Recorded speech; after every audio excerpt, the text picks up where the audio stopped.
वसुधा को उस बैलों से उर्वरक बनाया है, लेकिन आज जब बीज का वपन कर दिया तो उन बैलों को भी अंदर नहीं जाने देता। उनके खुरों से मेरे वो नव बीज कहीं ताड़ित ना हो जाएं, विदारित ना हो जाएं, उनके लिए एक बाड़ लगा देता है कि बैल अंदर ना जाएं। बैल वही हैं जिनसे उस भूमि को उर्वरक बनाया था, बंजर थी, कंकड़ कंकड़ को सोधा था, लेकिन अब बैल नहीं जा सकते। और अब खुद भी जाता है तो चप्पल पहन के नहीं जाता, नंगे पैर जाता है। क्यों? यदि कोई दाना मेरे पांव के नीचे आ भी जाएगा तो मैं उसको दबाऊंगा नहीं, धीरे से आगे कदम बढ़ा दूंगा। एक किसान अपनी खेती की कितनी हिफाजत करता है, कितनी सुरक्षा करता है, लेकिन रे मोक्ष मार्गी किसान, तुझे अपने खेती की तनिक भी चिंता नहीं है? जिस बीज का वपन किया है, ये बीज तुझे सम्यक दर्शन के वृक्ष पर चारित्र के फलों को प्रदान करेंगे, करने में लगा है। अपनी वसुधा को तूने अभी बंजर में ही दाने डाले हैं, ऐसा लगता है।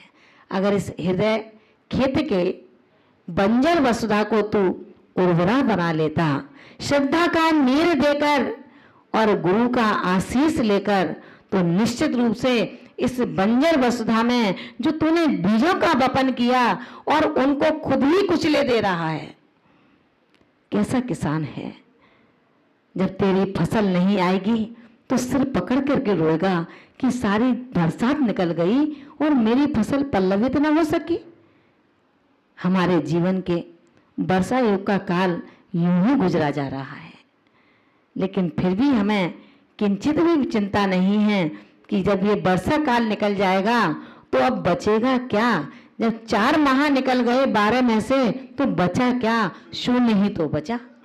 जो अर्जन का समय था वो तूने बर्बाद कर दिया। अब विसर्जन का जब समय आएगा तो तू विचार करेगा अब और अर्जन करो।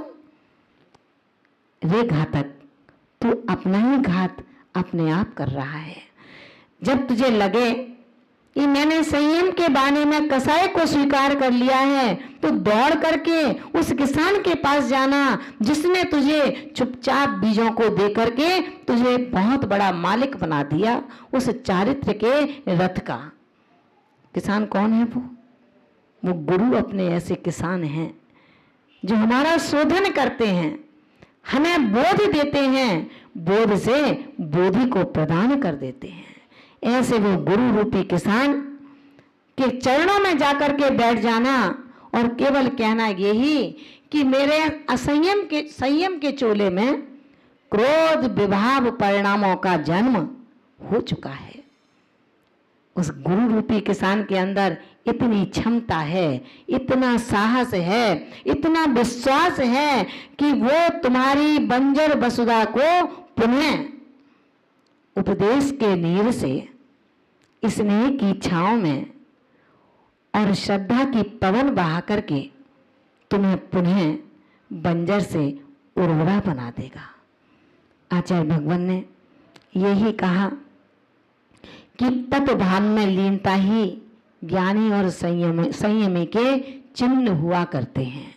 जो तत्व में दत्त चित्त है, स्वाध्याय में दत्त चित्त है, जिसकी वाणी के अंदर वीणा का तार है, जिसकी वाणी के अंदर हितमित सीमितता है, जो हर्ष में अंशंट बोलता रहता है, जो आएगा उससे ही बोलेगा, तो उसकी वाणी का कोई मूल्य नहीं रहेगा। जो जितना मौन रहता है, लेकिन मौन ऐसा नहीं मौन की बात को इशारों से अभिव्यक्ति की जाए, मौन की बातों को शॉर्ट रूप में बोल करके कहा जाए और मौन की सिद्धि की जाए, उस मौन की चर्चा नहीं है। जो मन वचन काय से मौन रहा, कौन? वो तीर्थंकर प्रकृति के बंधक, जब तीर्थंकर के रूप में जन्म ले लेते हैं अयोध्या नगरी में, और जब तक दीक्षा लेते हैं, दीक्षा के बाद जब तक केवल ज्ञान की प्राप्ति नहीं होती है, तब तक मौन रहते हैं। महान भावों, जो 3 ज्ञान को अपने साथ लेकर के आए हो। हमारे पास तो 2 ज्ञान भी पूरे नहीं है, फिर भी इतना बड़ा उपदेश, इतनी बड़ी कहानी, सब कुछ कर सकते हैं। आचार्य भगवान कहते हैं अपने तप संयम की लीनता पर हम इतना ध्यान रखें कि कहीं कसाय का आवेश आ जाए तो हम संभलने की कोशिश करें, उस अंधियारी की तरह कि जब आंधी आती है तो मकान को खोला नहीं जाता, बंद कर दिया जाता है ताकि उसकी धूल मिट्टी कचरे से मेरा मकान गंदगी से बच जाएगा। इसी तरह जब ऐसी कोई कसायों की अंधियारी आए तो अपनी खिड़कियों को बंद कर लें। अपनी खिड़कियों को बंद कर लेंगे तो उस दूषित वातावरण से हम बच जाएंगे। आचार्य भगवंत कहते हैं मात्र ज्ञान कर्म क्षय का हेतु नहीं हो सकता है। क्या कहा? मात्र ज्ञान कर्म क्षय का हेतु नहीं हो सकता है। राणी खवेदिकम्मम बलेणे नाण बलेणे दिबोलयण्णाणे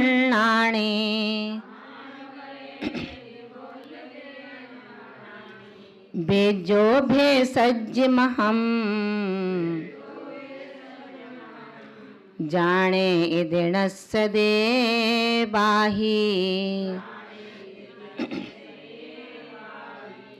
राणी खवेदिकम्मं नाण बलेणे दिबोलयण्णाणे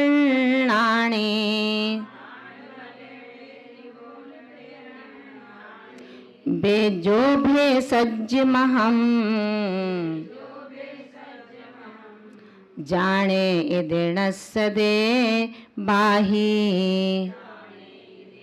आचार्य भगवान कहते हैं अर्णाणी अज्ञानी इति माने इस प्रकार बोलता है कि राणी यानी ज्ञानी राण बलेण ज्ञान के बल से कम्मम कर्मों को खबेदी क्षय करता है। अहम मैं भेषजम औषधि को जानता हूँ। यदि इतना मात्र कहने से क्या बेजो वैद्य बाही माने व्याधि को नस्यदे नष्ट कर देता है? अर्थात नहीं करता है। क्या कहा? अज्ञानी जीव इस प्रकार कहते हैं कि ज्ञानी मात्र ज्ञान के बल से कर्मों का क्षय करता है। उन्होंने कहा कि मैं औषधि को जानता हूँ। इतना मात्र कहने से क्या कोई वैद्य रोग को शमन कर सकता है? नहीं कर सकता। पूज्यपाद स्वामी पूज्य उमा स्वामी जी महाराज तत्वार्थ सूत्र के ग्रंथ में क्या लिखते हैं? सम्यक दर्शन ज्ञान चारित्राणी मोक्ष मार्ग। यानी कि सम्यक दर्शन से, सम्यक ज्ञान से और सम्यक चारित्र से, इन तीनों की जब एक रूपता होगी, एक मेकपना होगा, तब जाकर के मोक्ष मार्ग बनेगा। यही है ना। लेकिन मात्र दर्शन, मात्र ज्ञान, मात्र चारित्र कभी भी मोक्ष मार्ग की सिद्धि नहीं कर सकता। या केवल दर्शन और ज्ञान से सिद्धि होती हो, या चारित्र ज्ञान से सिद्धि होती हो, या ज्ञान दर्शन से सिद्धि होती हो। ये सूत्र में उन्होंने ज्ञान को मध्य में रख दिया। जब दर्शन और चारित्र ये मोक्ष का मूल है और ज्ञान मध्य दीपक है। अगर दर्शन जरा सा भी इधर होता है तो ज्ञान भी मिथ्या ज्ञान हो जाता है, और यदि ज्ञान दर्शन सम्यक दर्शन होता है तो ज्ञान भी सम्यक दर्शन हो जाता है। इसलिए हे कथनकार, अपने विचारों को परिवर्तित कर आपने जो कहा कि ज्ञानी ज्ञान के बल पर कर्मों का क्षय करता है, अगर ज्ञानी केवल ज्ञान के बल पर कर्मों का क्षय कर लेता तो फिर चारित्र की कहाँ आवश्यकता थी। ज्ञान के बल पर तो अलमारी में बहुत ज्ञान की पुस्तकें भरी हैं, ये भी कर्मों का क्षय कर सकता है। आचार्य भगवंत कहते हैं कि दोनों देरी का जो मध्य दीपक है वो इधर भी प्रकाश करता है उधर भी प्रकाश करता है, यानी कि वो दर्शन और चारित्र दोनों की रक्षा करता है। कौन? ज्ञान। आचार्य भगवान ने जब हमें ये बताया तो कब पीछे रहने वाले थे वो बुद्धजन जो दौलत राम जी के नाम से जाने जाते हैं। ज्ञानी के छिन माहि त्रिगुप्त ते सहज टरे, कोटि जन्म तप तपे ज्ञान बिन कर्म जरे। कोटि कोटि वर्ष निकाल दिए लेकिन अभी हम सीझे नहीं। और जो ज्ञानी हैं वो तीन गुप्ती को साध करके सहजता से अपने मंजिल को हस्तगत कर लेता है। आचार्य भगवान कहते हैं ज्ञान का अपना कोई स्वतंत्र अस्तित्व नहीं है।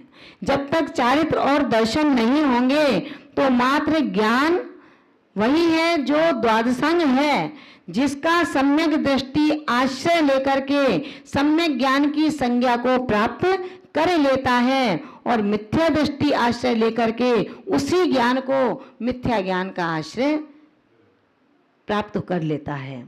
आचार्य भगवान कहा कि जैसे सम्यक दर्शन ज्ञान चारित्र की त्रिवेणी हमको की सिद्धि हमें नहीं है, इसी तरह से एक वैद्य जब तक जो औषधि को जानता है उस औषधि का सेवन नहीं करेगा या रोगी को सेवन नहीं कराएगा तब तक उसके किसी प्रकार का रोग शांत नहीं हो सकता है।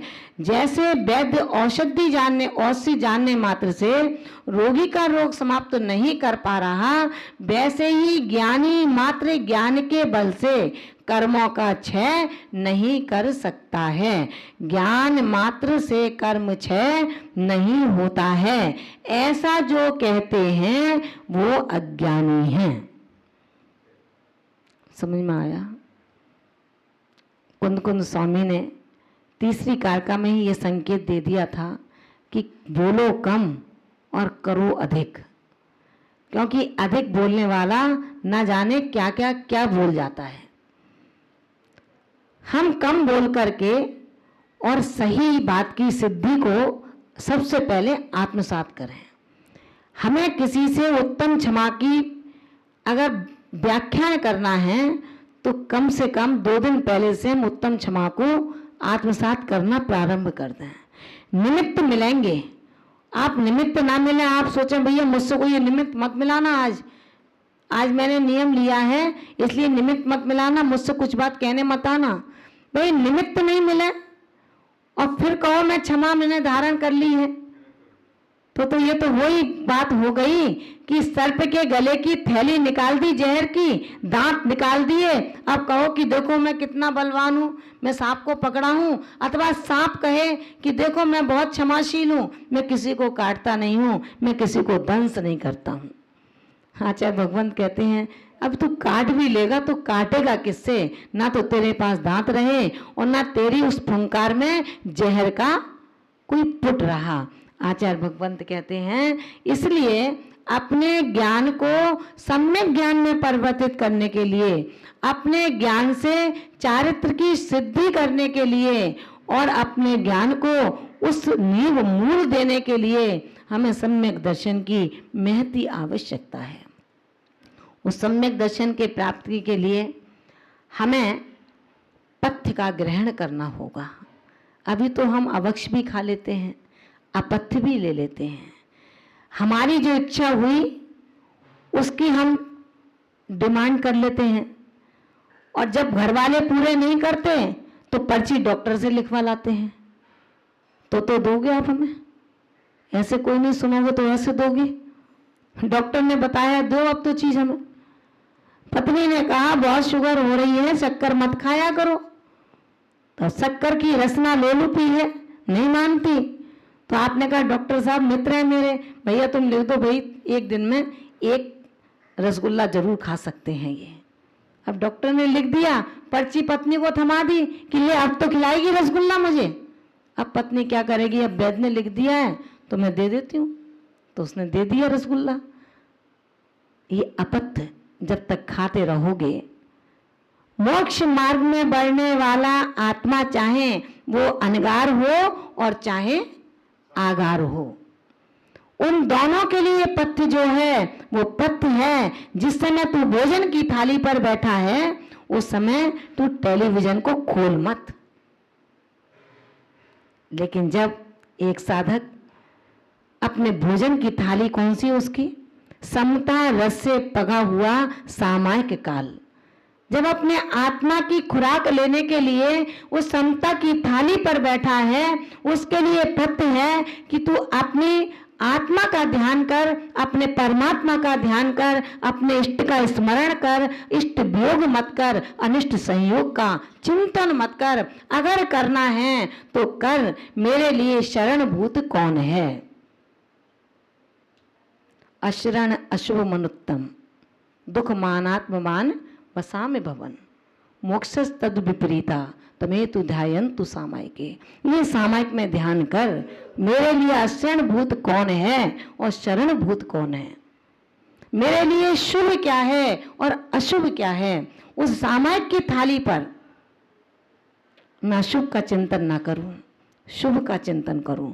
माला के दाने हाथ में होते हैं और मन न जाने किस दुश्मन की बात सोचता है, मन न जाने किसकी ईर्ष्या वृत्ति की बात सोचता है, मन न जाने कितनी दूर चला जाता है। आचार्य भगवंत कहते हैं कि अगर तुझे अपने ज्ञान को सम्यक ज्ञान और सम्यक ज्ञान के साथ में चारित्र और दर्शन को जब तक नहीं जोड़ेगा तब तक तुझे ये ज्ञान तीन काल भी तेरे मंजिल मोक्ष को प्रदान नहीं कर सकता है। आचार्य भगवान ने कहा मोक्ष पथ का आखिर पथ्य है क्या, उसको जाने। पुब्बम से बदमिच्छा मल सोहन हे सम्भे सज्जम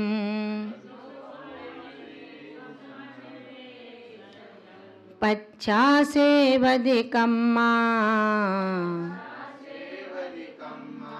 मैणासन चर्य भे सज्जम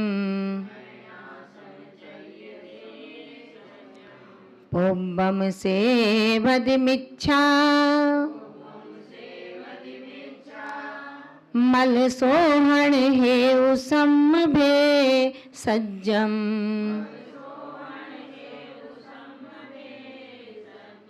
पच्छा से वधिकम्मा